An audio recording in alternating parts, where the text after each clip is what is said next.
They said our system is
They said our system is for babies. They said our system shouldn't play their games. Good morning, Mario, and good morning, Switch fans. Man, this episode is getting weird. We are loaded up with Sakurai plus Sonic Frontiers. That is like cataclysmic. And we have a major game maker saying that Nintendo Switch is too kiddish for their games, which I just won't stand for, plus some new announcements. So what's going on, everybody? It's Zach from Switch Force. Happy new day. If you're feeling sad, let's get glad. All right, I kind of look like a popsicle. Hope you enjoy the Detroit Lions intercepting cancer beanie that I ordered and just got, and it's great colors. If you like the beanie, please let me know in the comments down below. Thank you so much for being here. Let's get right to it. Power Wash Simulator. Supposedly so satisfying. You always left me smiling and satisfied. That's what Jim said, to get Michael to say that's what she said, and that's also what Power Wash Simulator says. This game's been out for a while on PC and Xbox, and now it's coming to Switch. So you can soothingly spray and wait for everything to get clean. Apparently this is like Zen. Apparently this is really great. I have not played it yet, but I think playing it portably on the Switch, on the OLED, on the Splatoon OLED, where Splatoon is all about messing things up, Power Wash Simulator comes in and cleans it all up. Is that just serendipitous? We're in a simulation. Things 3 keep selling crazy. Over 2 million physical copies sold. A boatload of digital copies, and that game ain't stopping anytime soon. But Power Wash Simulator will help us clean it all off. There's no release date, but it's supposedly coming out soon. So hopefully before the end of the year, I would really like that. And I just want to see, is it like ASMR levels of like, ooh, brain relaxation. Speaking of relaxation, sales get me relaxed. Less money, more games. There's a huge sale going on right now. Please check out my video I made last night. All right, it's called 25 Vital Switch Games eShop Sale. The Blockbuster sale is crazy. Okay, they got stuff like Disco Elysium, The Final Cut, Doom Eternal, Lego Star Wars, Neon White, Loop Hero, Death's Door, Hades, Plants vs. Zombies. They have so many great games, huge games. I honestly think this is the Switch's best sale ever, because all the stuff that's always on sale is on sale, and then new stuff is on sale for lowest price. So check that video out. Bunch of great sales for you to shop. Yowzer.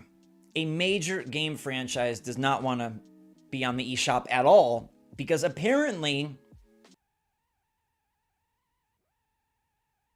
it's for babies. And this is where you're allowed to start really getting after them in the comments and let me know what you think, because I feel like Nintendo fans in particular, and I understand it, get real sensitive when companies try to say that basically the Switch is like a happy family system. Did you not just hear that I talked about Neon White and Doom Eternal and all sorts of other gory great games on Switch? We have Mortal Kombat. Now, this comes in breaking from Sega. This is from the Yakuza franchise, all right, which now is called Like a Dragon, which is what it was always called in Japan, but Sega has made the decision to swap the name to Like a Dragon forevermore in the West. So these are a bunch of new games got announced for this franchise, and the head of the studio, Masayoshi Yokoyama, he just dug himself into a big cow turd by saying that the franchise is too violent and too underground for Nintendo Switch. And he has a very bold statement that I think I take issue with, because it's the assumption people make about Nintendo when they don't know Nintendo.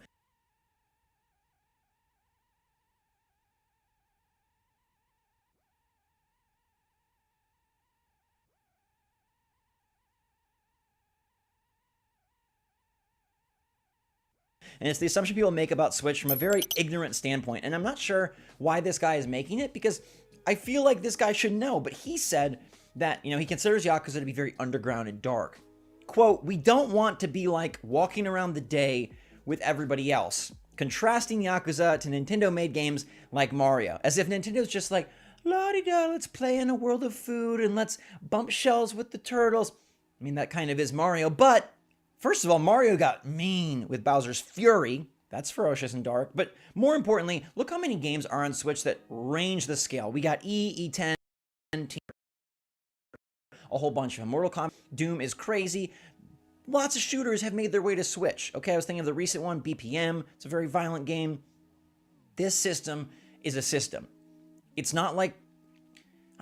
I hate the idea that because it's called Nintendo, you can't do it. That's like, oh, because it's called Xbox and they're known for Gears and Halo, we can't put a party game on? No, that just doesn't apply, and I don't know why Nintendo gets put in this corner. And I think this generation has proven more than any before that any game can thrive on Switch. In fact, many of them do. So not only is this a silly view, it's a bad for business view, because Mr. Yokoyama could probably sell a lot of copies of Like a Dragon, especially with the fun variety they've imparted into that franchise, the lots of new titles they've been making and are scheduled to make, and it would be great to play on the go despite having reduced graphics and reduced performance. If that was his issue, okay. But like saying that it's too violent, and that he directly quoted out the family-friendly image of the Switch as the main reason why the studio wishes to keep Yakuza away. I mean, your loss, I guess, Like a Dragon franchise, but it's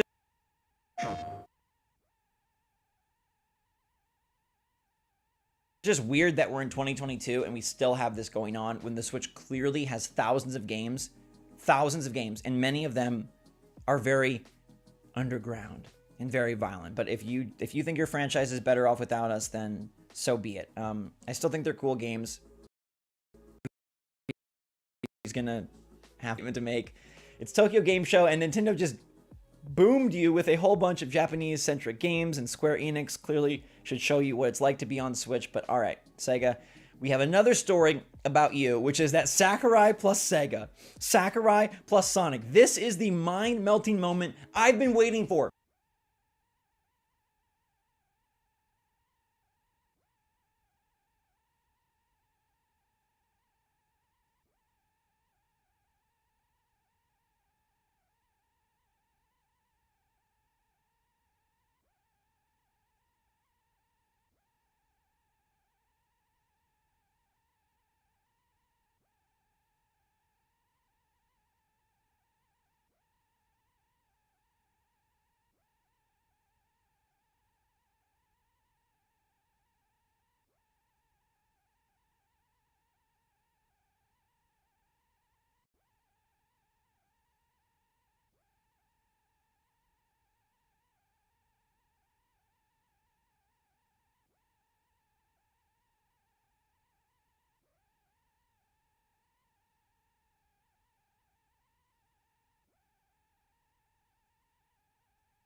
I was afraid things were going.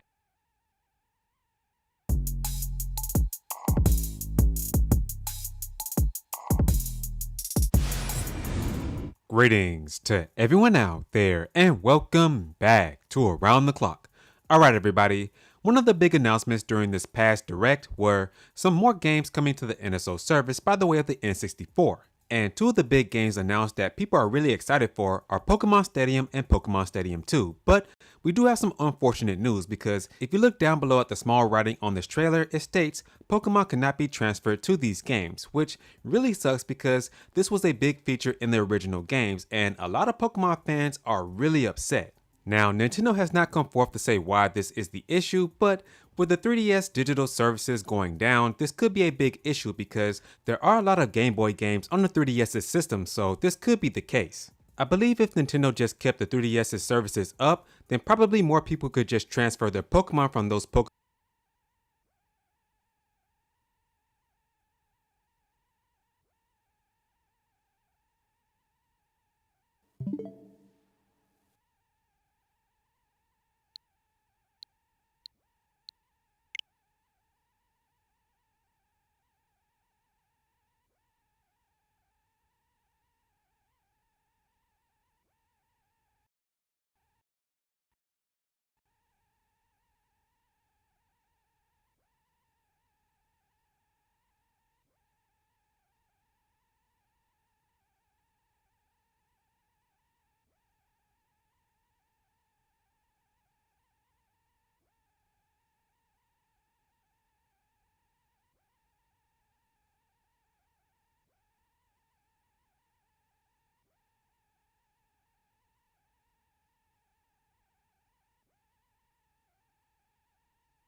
$6 for all that?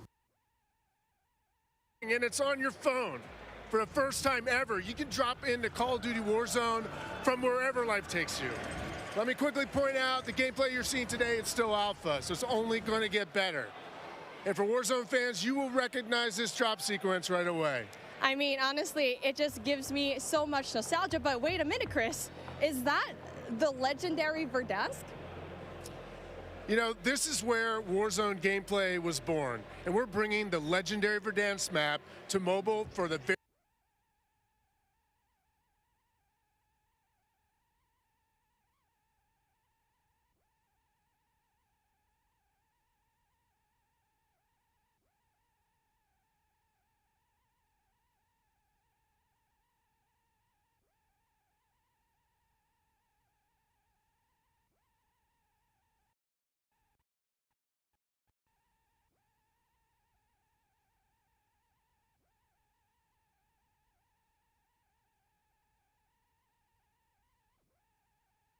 All right. My NBA 2K 2023, the very first app I've ever seen with only 1 stars. Let's go. I believe in the dream. Time to make a superstar.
They said our system